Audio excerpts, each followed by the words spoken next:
we have to make into several formats. Hopefully, we plan to do a documentary about our experience, and maybe we'll write a lot about it too, in all forms, because it's very important that we ran some of the best campaigns.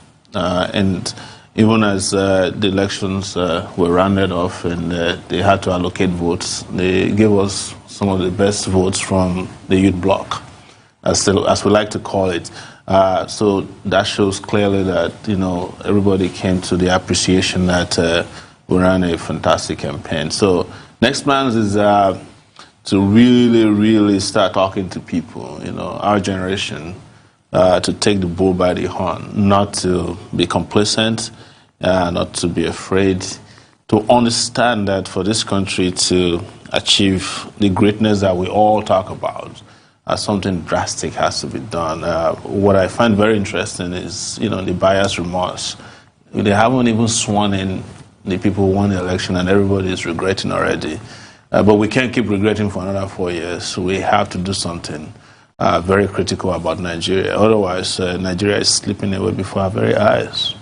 What would you say was the biggest surprise for you? I mean, this election was seen as a referendum of President Buhari's first term, which was plagued by insecurity, a dwindling economy, but he got 15 million votes. I mean, that does say a lot, despite promises and hopes from candidates such as yours. Well, you want to ask if there was an election in which, or if there was a collation process in which they allocated votes to themselves. And I can say to you categorically as a candidate that I didn't experience what could be remotely referred to as an election.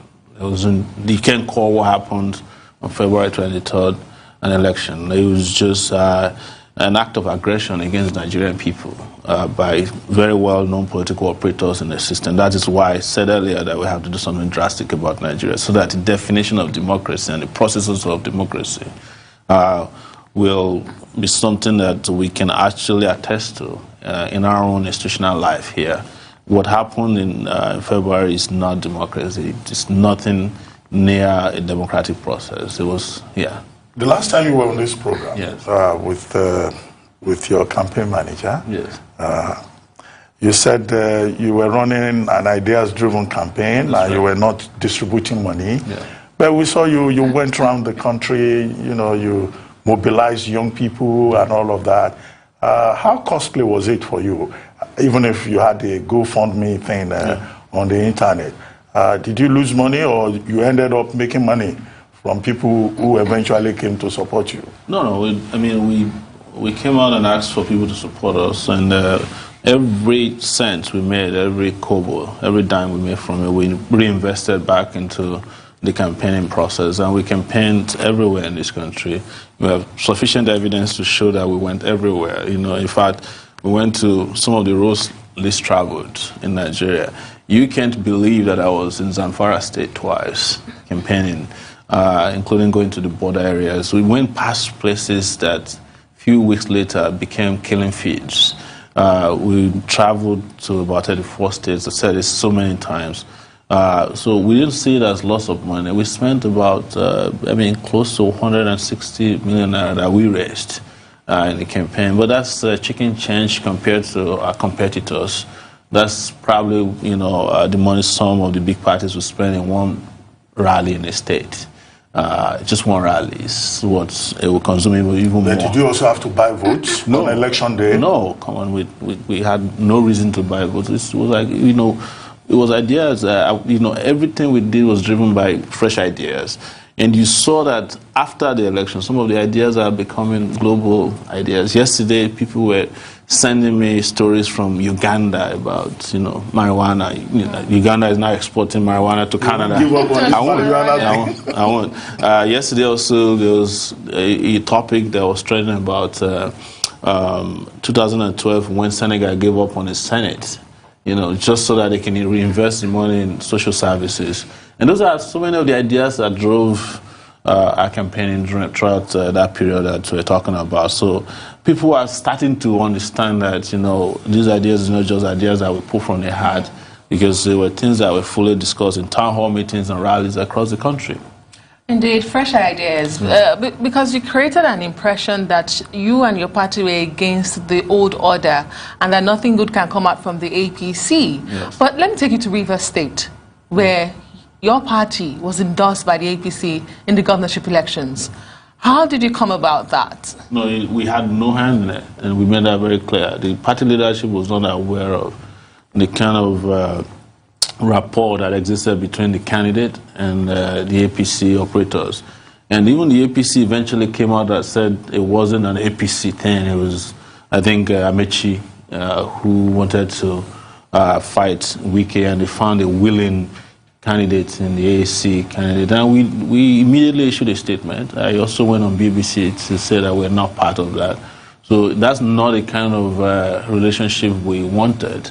It was our belief that our candidate could win on merit, and there was no need to be in any form of alliance or with APC or whichever faction of the APC you want to talk about in Rivers State. So we were not part of it at the national level, and we made that clear. But we probably would have expected that the party, apart from disowning him, would suspend him.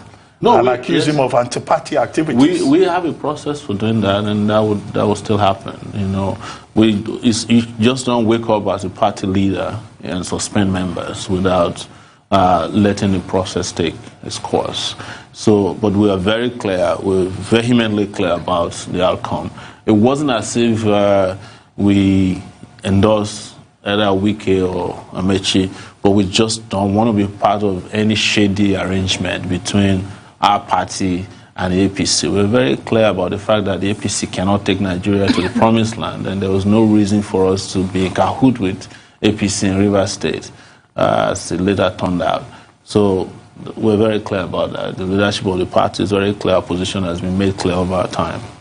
Are you going to take part in the next election cycle in Kogi State, Ondo State, I think, and Edo? There's Edo, there's Kogi, there's Ondo State coming up in these elections. We are going to take them one after the other. So, you know, quite honestly, and I want to be very categorical about it, Nigerians must understand that except something drastic happens, we cannot have elections that are won on the basis of ideas.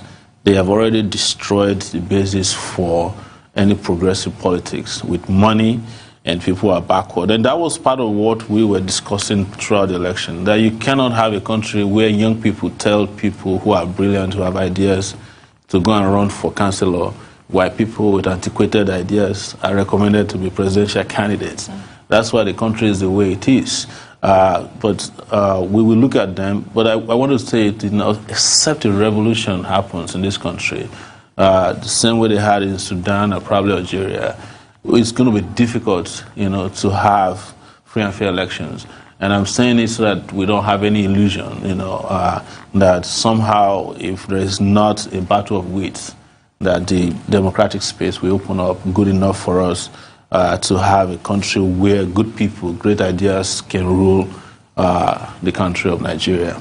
Well, the performance by parties such as yours at the just concluded elections highlights points made by some analysts to say, these fringe parties are just a waste of time and they have no real significance. There were plans for a merger, but that also, failed at several times. Given hindsight, what would you have done differently? There's nothing I would have done differently. The only thing I would have probably done differently was to make it clear from reception, to warn especially young people that they're selling their own future down the river by associating with those, because there are a lot of claims, especially made by the people you call analysts, that are not true. They're not. So you didn't think that a formidable force from a merger? We had a formidable force. What we didn't have is an electoral process that could allow any of those forces to interpret. To become something that is substantial enough to count. People voted, but there was the voting that took place at the polling units weren't the votes that were eventually released as numbers and figures. So why are you not challenging it? we just don't have the capacity to go back to their own courtrooms, run by these people, and expect that you get justice from them. They own the courts, they own the judges, So that's why I said earlier that eventually something will give in this country. No, but at the moment we have 776 petitions. Yes. We've been told 77 tribunals have been set up, and we have had cases in this country when the judicial process post-election changed certain things about the main election itself and gave victory and tried to do justice. But it's never Are you saying you have no faith? It's never happened at the presidential level. You understand? And what you see in Nigeria is what one lawyer friend of mine used to say, that you have to get two lawyers. The one that knows the judge and the one that knows the law. And most likely the one that will win the case for you is the one that knows the judge. So we're not in a position to hire two lawyers who know the judge and the law. What will become law eventually will be justice in this country, and that justice cannot emerge from the process. I've covered election petition tribunals extensively over 12 years. I think I've covered 3 election circles, and I know what the tribunals will do at the end of the day. You can't even find INEC. The tribunals are not even giving INEC the right kind of orders to provide paperwork for people who are challenging the elections. So the election tribunals are there to help judges make a lot of money, and they will make a lot of money from the election tribunals. We don't have that. You are questioning the integrity of the judicial system. No, there was without you saying so, I assume you already have a view on the Water Onogen case. Oh, no, look, I do, and I made it clear during the election. I was the first to cover Onoge when he was going to be Chief Justice of Nigeria through Sahara Reporters. We brought out information that he had money that he couldn't account for, but the EFCC down the street issued a statement against us saying that we lied. It was the same, documentation, the same information that was used to remove him when it was convenient to do so. So I do not have anything new to tell you about Onoge. Onoge's case is old story on Sahara Reporters, like maybe 2 years before he was eventually used as a cannon for the scapegoat. No, but those who said, this was instigated ahead of the elections because of some funny business concerning the elections. And you've also talked about how this was not truly an election for you. Yeah. So you didn't think that there was anything wrong with the process and the outcome so far? You mean regarding Onoge? Yes. Oh, I said it on national TV that they're doing it now because it's convenient for them and they want to use it to muzzle the judiciary. But that cannot also remove the fact that the judiciary had, bastardized itself by allowing people with questionable integrity to run the judicial system. There's nothing more dangerous than a compromised judge, overseeing the process of justice anywhere in the world. Judges are supposed to, have the best standards, have the best character and integrity. The moment the judge is compromised, justice is in danger. Since we last met, there's been a lot of concern among Nigerians about the state of security in the country and the failure of government to deal with the issues of banditry and kidnapping and all of that, and also particularly police brutality. Yes. With special anti-robbery squad, special anti-cult squad. Now we have a police reform bill passed, sent to the president. Do you think when that bill becomes law, do you think it will change the face of the police? No, before anything can change in the country, you have to have a president reform bill. You have to reform the president. You have to reform the presidency. Otherwise you are wasting your time. The kind of ideas that are being bandied around to govern this country, they are the very low standard watery ideas that cannot even run counties in countries of other nations, in other nations around the world. So when we're saying a police reform bill, a police reform bill is not what the paper upon which is written if you don't have people who are capable of policing the country. What I'm trying to say here is that I feel like Fela Kuti, when at the point he sang that song that if I sing, you say what I know, then I old Timbi. That is nothing about what is happening now that I've not talked about. I spoke in Taraba that, in front of over 120 policemen, that the first thing I would do as president of Nigeria, if I had won the election, is to scrap SARS. There's no need for any special, homicide squads or killer squads in the Nigerian police. There was no need for it. You create all this, squads to create avenue for officers to oppress people or to make money. Or, they're better off. They're used to bring about a corrupt police and a deadly police force, and we didn't need that. With regards to banditry, we talked about it. I talked extensively about it. I also mentioned that, Boko Haram and banditry, all of it has become a business. And the moment it becomes a business, then it's very difficult to deal with. And that's where we are. In fact, I watched my way here 3 days ago, an interview granted by a person on Channels TV.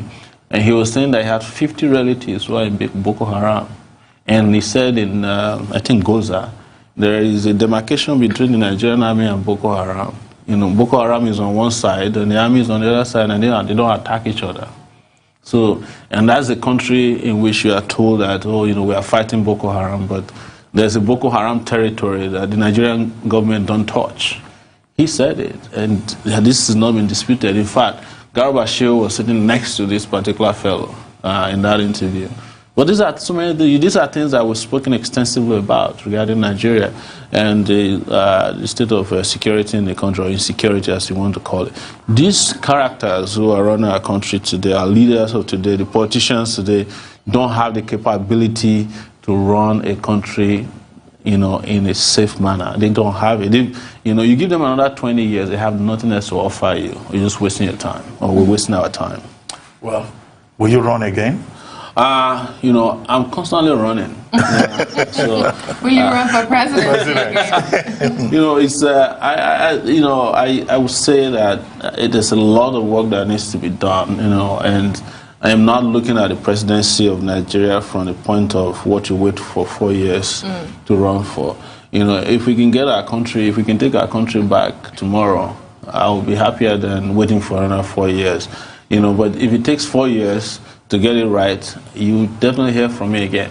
Well, thank you very much, OMOYELE SOWORE, and all the best with your next plans. Thank you. In politics. Thank you. Thank you very much. It's time now for a short break on the morning show. When we return, we'll have our